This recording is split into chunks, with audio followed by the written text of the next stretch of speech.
Pemirsa Mimosa TV, kembali lagi di Simak Dialog hari ini bersama kedua narasumber kami, Pak Kakanwil dan Pak Kadif. Pak Kanwil, temanya One Brand One Village. Mungkin bisa dijelasin kenapa mengusung tema One Brand One Village? Mungkin hubungannya dengan perkembangan ekonomi daerah Provinsi Gorontalo itu seperti apa? Baik, makasih Mbak Marvina. Pemirsa Mimosa TV ya. Saat ini ya Kementerian Hukum dan HAM khususnya Direktorat Jenderal Kekayaan Intelektual itu memiliki program unggulan yaitu One Brand One Village. Artinya ya satu desa saat ini itu didorong untuk menghasilkan minimal satu merek minimal. Kenapa ini menjadi penting? Karena tadi penjelasan sebelumnya sudah diinformasikan bahwa terkait dengan merek ya itu adalah salah satu ciri khas dari sebuah usaha di mana ketika merek itu nanti terlindungi dan katakanlah masyarakat luas mengerti tentang merek yang baik katakan itu, maka kemudian dia akan mudah mengenali suatu produk ya, sehingga dengan harapan nanti di satu desa atau suatu kawasan tertentu itu kemudian dia memiliki produk unggulan, merek unggulan, dan tentu ini akan didorong ya agar supaya daya saing perekonomian daerah itu meningkat. Nah, oleh karenanya di sini perlu ya partisipasi kepedulian dari pemerintah daerah untuk turut mendorong, memfasilitasi dan agar supaya tadi menghasilkan produk satu merek untuk satu desa atau satu kawasan. Nah, kemudian ini menjadi penting karena sekali lagi kalau dikaitkan dengan tadi perekonomian nasional tadi, kalau masing-masing desa misalnya punya satu merek yang bisa dijual kata seperti itu, maka kita bisa lihat tinggal dikalikan aja berapa kita memiliki ya kawasan desa itu seperti apa. Jadi ini sebuah potensi yang luar biasa. Saya kira melalui program unggulan ini aja salah satu inovasi kejelian dari Direktur Jenderal Kekayaan Intelektual dalam rangka mengangkat perekonomian, harkat dan martabat suatu kawasan atau daerah itu. Saya kira itu. Dan kalau tadi saya simak apa yang dikatakan oleh Pak Kakanwil, saya pikir Pak Kakanwil sudah menyampaikan ide yang sangat bagus bagi daerah-daerah di Provinsi Gorontalo menggunakan bahasa Gorontalo ya nggak Pak? Ya kan sebagai mereknya. Ya. Jadi lebih terkenal, kita lebih mengangkat kearifan lokalnya dapat ya. Kearifan lokalnya seperti itu. Baik, nah Pak Kadif, nah kalau misalnya gini nih, saya sama teman saya tuh punya usaha sama-sama ya. Terus karena kekurangan uang untuk biaya pendaftaran, kami mau mendaftarkan sama-sama. Bisa nggak tuh Pak? Karena biasa kan merek tuh milik sendiri. Nah kalau saya kerja sama-sama dia untuk mendaftarkan satu merek, bisa nggak? Oh bisa sekali tuh Mbak Pina. Itu yang dinamakan merek kolektif. Ya, merek kolektif itu apa sih? Ya, merek yang digunakan pada barang atau jasa dengan karakteristik yang sama, mempunyai karakter yang sama, ya. Baik itu sifat, kemudian ciri umumnya, mutu barangnya, serta pengawasan yang akan diperdagangkan itu oleh beberapa orang atau badan hukum itu secara bersama-sama. Ya, tidak bisa sendiri-sendiri. Kan kolektif namanya. Iya, betul. Nah, gimana sih merek kolektif ini kan ya bisa didaftarkan itu? Ya tentu harus mempunyai karakteristik yang sama. Seumpamanya nih, ini Mbak Pina memproduksi keripik, ya. Kemudian saya pun memproduksi keripik. Ini kan karakteristiknya sama. Nah, karena ada sesuatu hal, yang pertama itu masalah modal mungkin ya. Modal itu kadang-kadang punyanya cuma segini, terus Mbak Pina punyanya segini kan gitu. Kita satukan aja. Nah akhirnya jadi seperti kerjasama gitu ya. Terus mereknya kolektif bisa, tapi tempat usahanya beda, tempatnya beda, ya sendiri-sendiri tempatnya. Tapi ada di karakteristiknya itu, sehingga kita mendaftarkan menjadi merek Odolo. Nah, bisa digunakan bersama-sama produksinya. Yang dikeluarkan Mbak Pina ya sama mereknya Odolo, yang diproduksi saya merek Odolo juga. Kalau rasanya Pak boleh beda? Nah, itu harusnya kualitas dan mutunya itu harus sama. Gitu. Iya. Nah, kemudian asal kalau bisa itu asal daerahnya sama. Ya. Nah, supaya lebih dekat juga, lebih gampang ya. Gitu ya, walaupun antara tempat dan waktu di era sekarang ini tidak ada batas ya, tidak ada batas ya. Contohnya umpamanya ya, tidak ada batas itu. Bisa saja produksi kacang Garuda itu ada di Pulau Jawa, tapi ada juga di Gorontalo atau di provinsi lain. Tetapi rasanya kan sama. Iya. Yang tadi Bapak bilang itu yang resep-resep itu ya? Iya, gitu. Betul. Berarti mungkin itu ada kaitannya dengan tadi One Brand One Village ya Pak. Jadi desa ini memfasilitasi dari satu desa untuk mendaftarkan merek kolektifnya daripada jual sendiri-sendiri. Silakan mendaftarkan satu merek saja. Nah, kira-kira tujuannya selain untuk mempermudah pendaftaran, tujuan merek kolektif ini apa Pak? Kenapa ada merek kolektif, ada merek sendiri gitu loh? Nah, tujuannya sih sebenarnya banyak juga ya. Yang pertama itu kan untuk peningkatan penghasilannya ya, produksinya. Kalau produksinya banyak kan meningkat. Betul, kalau sendiri kan modalnya dikit ya Pak ya. Betul. Iya kan. Kemudian kalau dia produksinya banyak, dampak dominonya ada juga loh. Dari mana sih? Dari tenaga kerja. Iya, yang tadinya dia cuma mengerjakan 2 orang. Karena produksinya meningkat jadi 10 orang. Berarti kita sudah mencoba mengangkat atau mengentaskan pengangguran ya. Betul. Nah, kita dalam kategori ikut juga berperan aktif untuk mengentaskan pengangguran. Nah, apalagi itu adanya dengan tema saat ini, One Village, One Brand. Di suatu tempat atau kawasan yang kata Pak Kanwil tadi itu mereknya cukup dengan satu saja. Gitu. Dan itu bisa jadi tempat wisata loh. Ya kan? Ketika ini daerah asalnya ini terkenal dengan ciri khas tersebut ya, masyarakat itu pengen tahu bagaimana ya. Nah, tadi ada gula merah ya?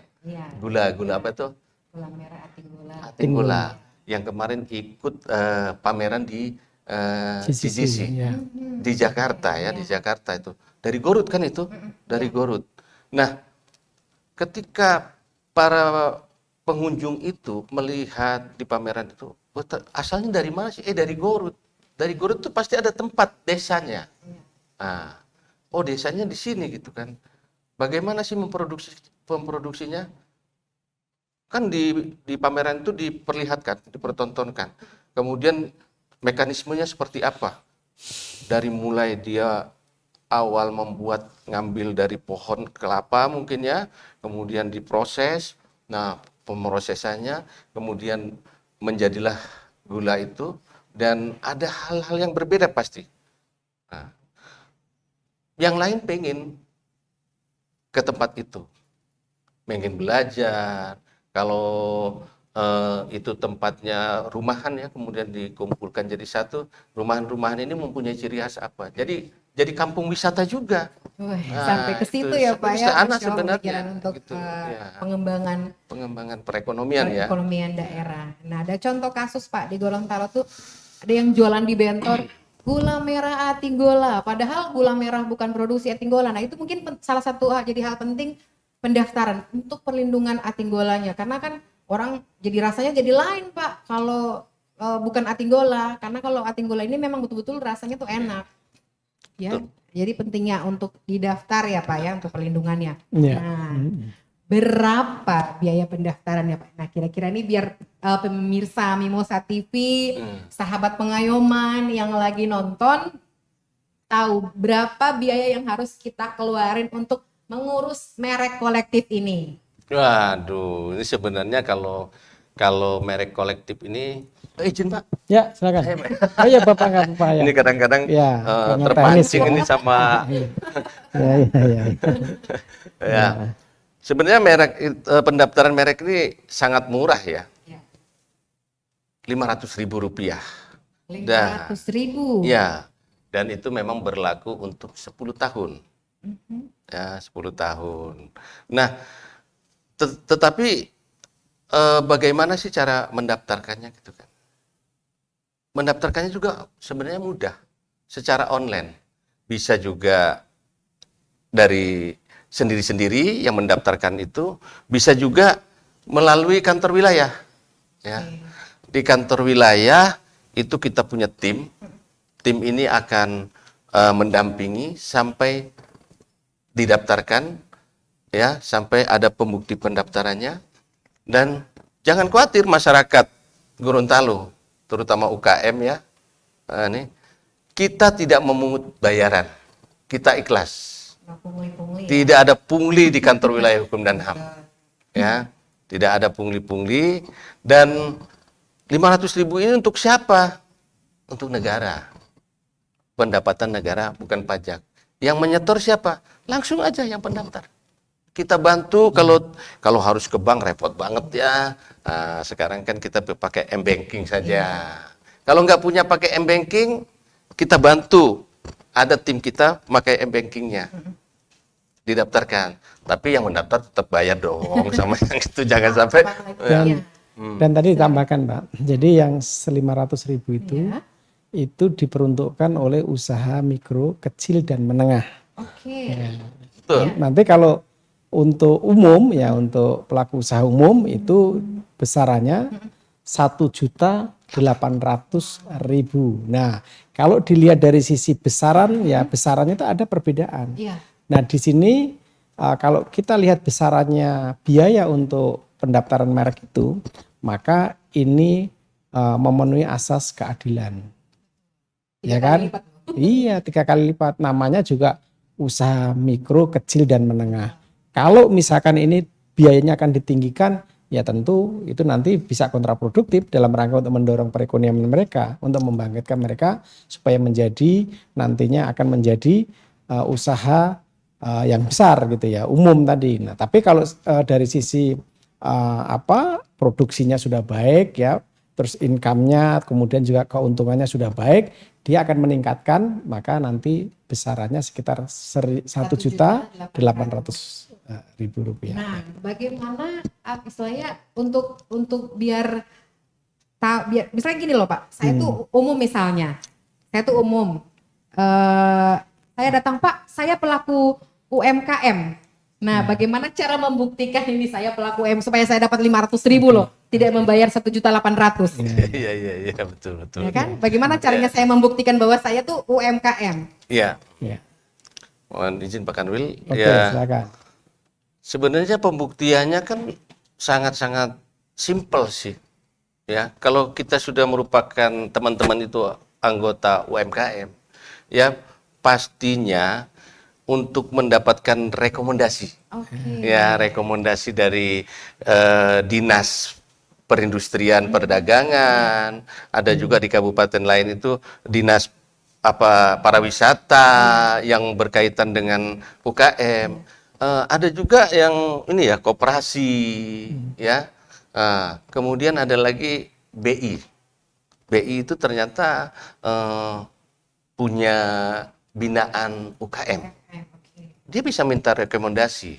Oh, bisa. Bisa misalnya rekomendasi itu yang menyatakan bahwa dia memang UKM loh. Gitu. Nah, itu kan tentunya sangat gampang sebenarnya.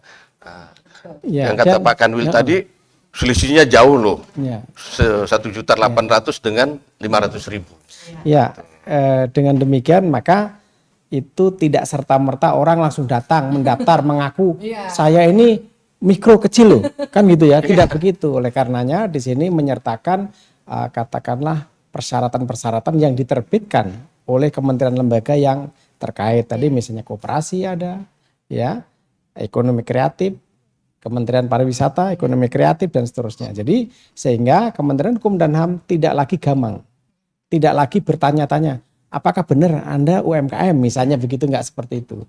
Nah, ini juga bentuk sinergi dari antar kementerian ya, kementerian lembaga, sehingga kita bersinergi.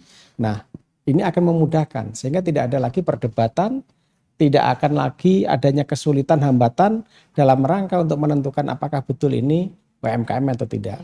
Ketika dia melampirkan itu dan memang ini ternyata UMKM-nya, langsung kita berikan.